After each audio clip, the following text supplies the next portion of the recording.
All right, guys, welcome back. This is the first video for Biblical Marriage Month. All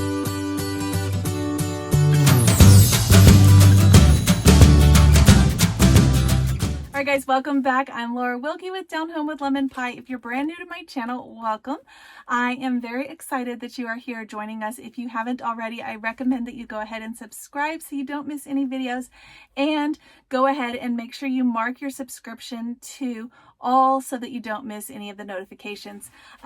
Next, I want to tell you guys, we were right in the middle of this series right here. I was going through this book, The Hidden Art of Homemaking, with you guys chapter by chapter, and we are taking a break because it is June, and we have decided, our family has decided, that we are not going to let the world dictate to us what we need to do in the month of June or what we need to focus on or celebrate. So we have decided to make this month and focus this month on my Monday series with biblical marriage with Christian families. My daughter wanted to call it Christian Family Month. My husband suggested Biblical Marriage Month. So either way, that's what we're going to be focusing on this month, and I'm excited for that. We will pick this series right back up when we're done with this. So back in July, we'll get back to that. But for now, we're going to be celebrating and focusing on Christian values and biblical marriages. All right, so just to give you a little background, I'm Laura Wilkie. I am a Christian stay-at-home homeschool mama of 7, and no, I was not raised as a Christian. I knew Christians in my family, and I kind of just thought it was something you could call yourself, like, oh, I'm a Christian, but I didn't realize all of the things that went along with that. And as I got to be an adult, I actually learned a lot more and had some great influences in my life that led me to Christ, and that is how I got here. So, in my childhood, it was not only accepted, but it was expected that we would be pro everything that goes along with the alphabet agenda at that time. So I am 41, so everything that went along with that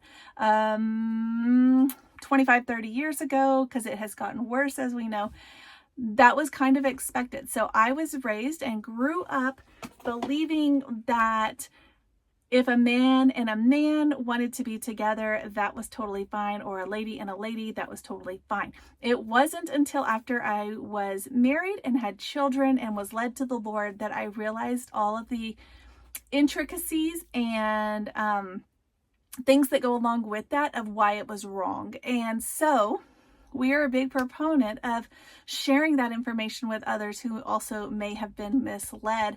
And, you know, like I have said in many videos, what you don't know, you don't know. But once you know, you should do better. So that has kind of been our motto. And growing up, I didn't know.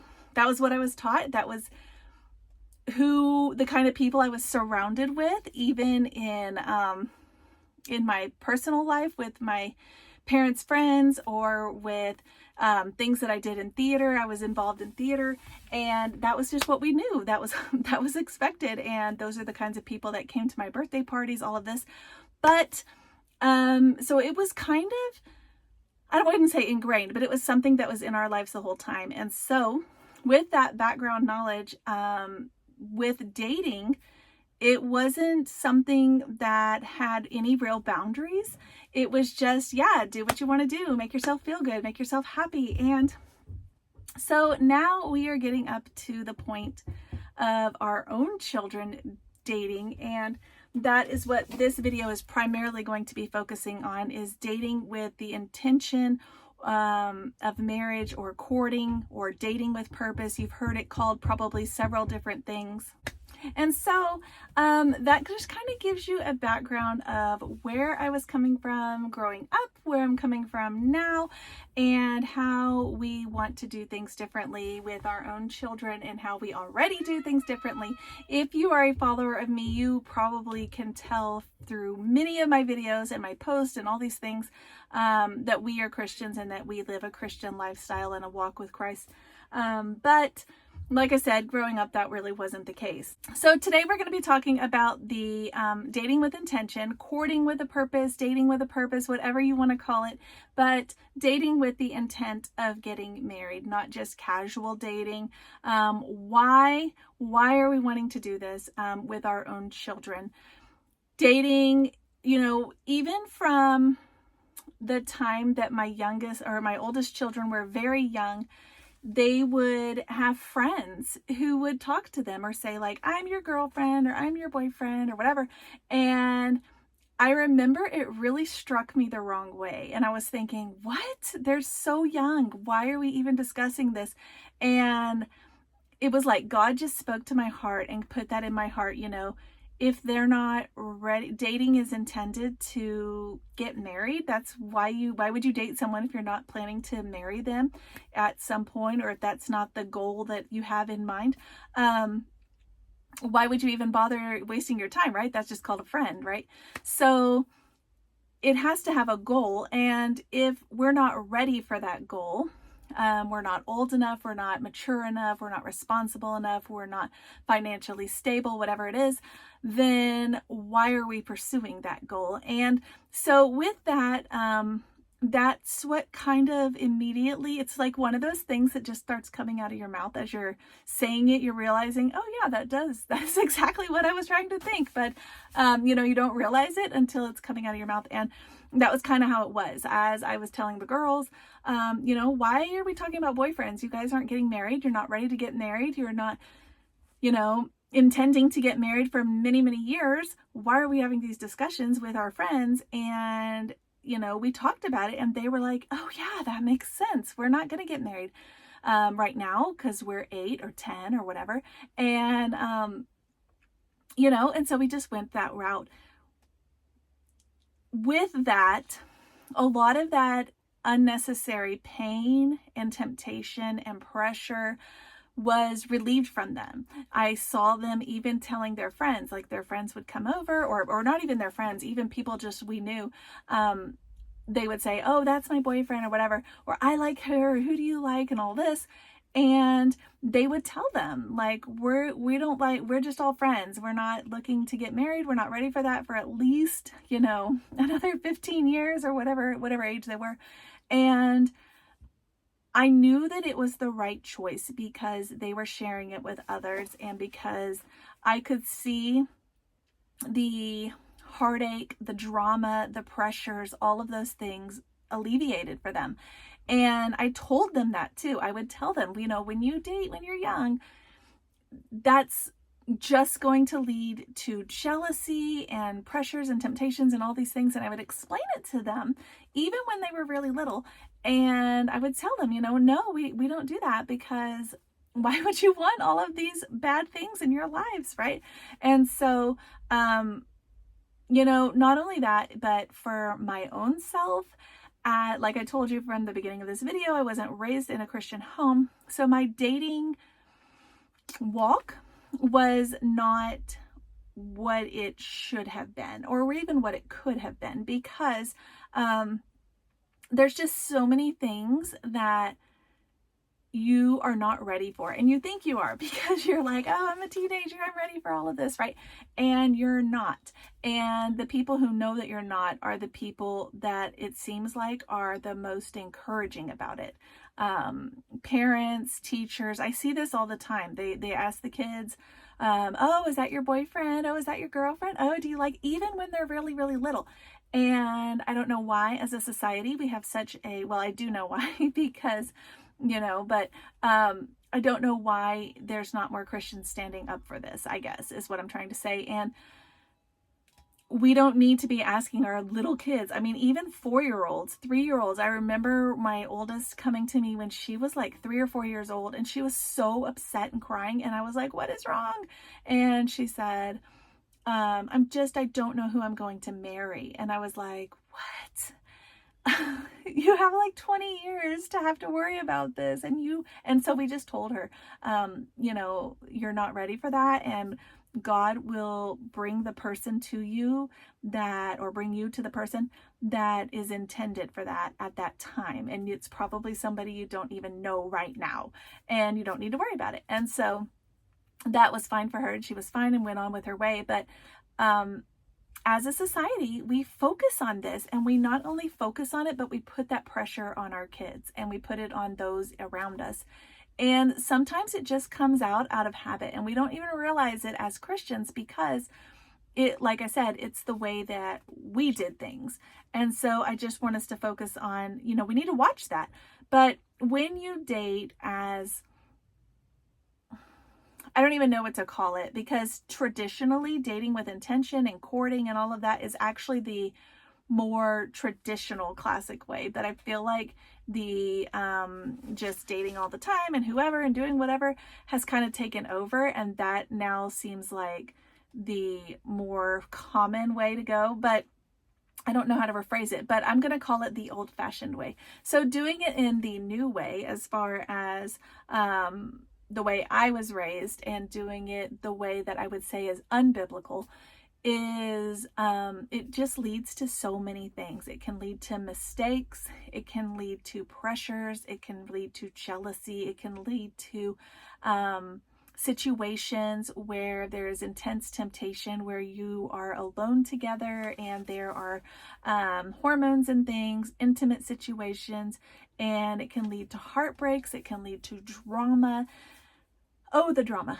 And all of these things can be for a lifetime. These things that happen at this time can be for a lifetime, and we don't want that for our kiddos. We want them to have bigger and better things. Okay, so when is an appropriate age to marry? I would say definitely when you're out of high school. So an appropriate age to get to begin courting in our home, or to begin dating with an intention or dating with a purpose, would be definitely the later years of high school, for sure. And I don't really have an exact age. It's going to be different for each child. I'm assuming because God is going to kind of lead and guide us towards those people that He wants us to be with. I trust that and I believe that. And so that's what we're going to kind of stick with. As for now, my oldest is 13, and yes, there are boys that she thinks are handsome, but not boys that she thinks that she wants to date. Okay, so these are people that are just friends, and she knows, and most of our friends' families have the same rule, so they all have the same rule that that's not even something we're going to do.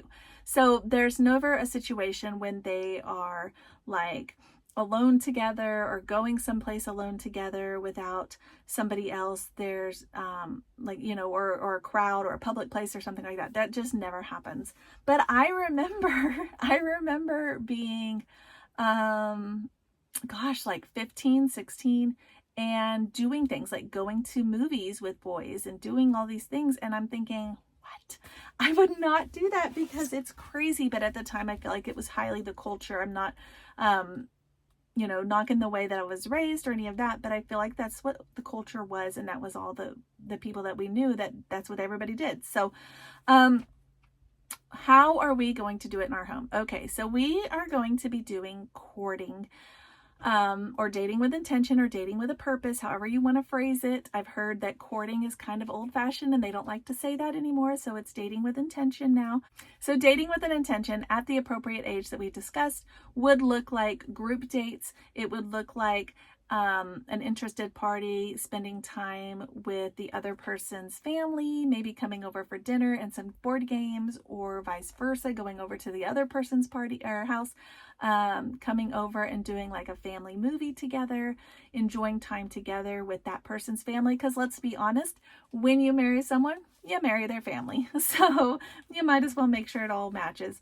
Hanging out, going on picnics as a group. We have 7 kiddos, so sending a sibling along as an accountability, always to a public place, always home at an early time, not anything late.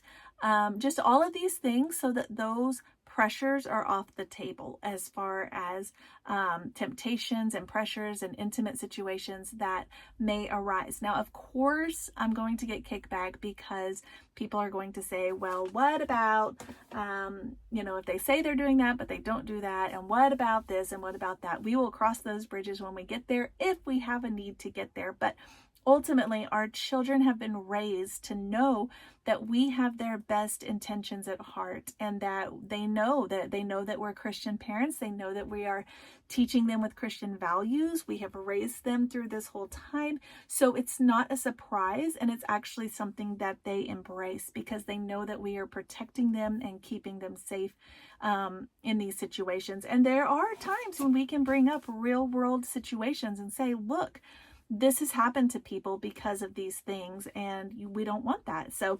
so the expectation is present because we've been discussing it for years, and they already know. They are thankful for the boundaries that we have given them and that we still continue to give them.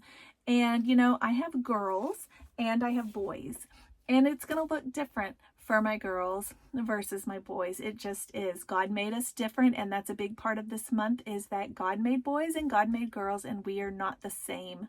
So for my boys, I would expect that an appropriate time would be for them when they have had a job for several months, when they have they're able to support themselves more, because as a man, I do feel that a man should be able to support his family financially. And obviously that's going to look a lot different when he is a young man versus when he is older. And there are challenges that go along with that, which we can walk them through.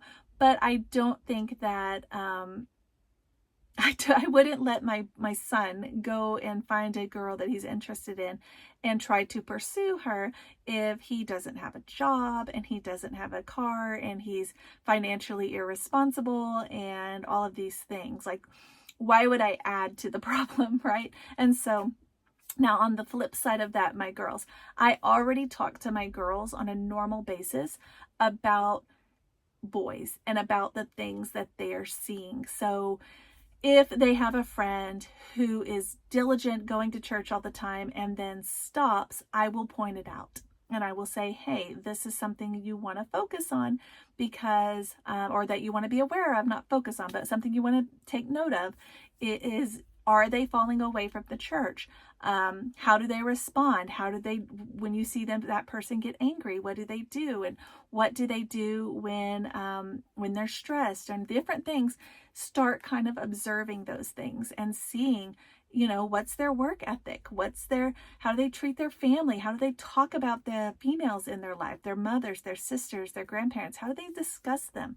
And we point all of those things out to our children because I want my girls, when they select a mate or when a mate is pursuing them, for them to make wise choices and to not just go crazy and think, oh, this is the first person that's ever talked to me and said I was pretty, And so we just want to give them that wisdom, and that's what I do. And so I even pointed out now, it's just things. I feel like it's a habit that they should have, and honing that skill now, even though, of course, this could change. I'm not saying, oh, this person's off limits because they didn't go to church for 5 weeks. That's not the case. But just making them aware to start noticing the habits and the personalities of the people around them, and are those things that they would want in their own life. So there you go. That is how our family is planning to do dating, or dating with intention, dating with purpose, courting, whatever you want to call it. That is how we're going to do it in our Christian household. This is Biblical Marriage Month. So every month, or every Monday this month, I'm going to be focusing on a different aspect of a biblical marriage. So stay with me for next week. I think you're going to enjoy that one as well. And if you enjoyed this video, share it with others so they can see it too.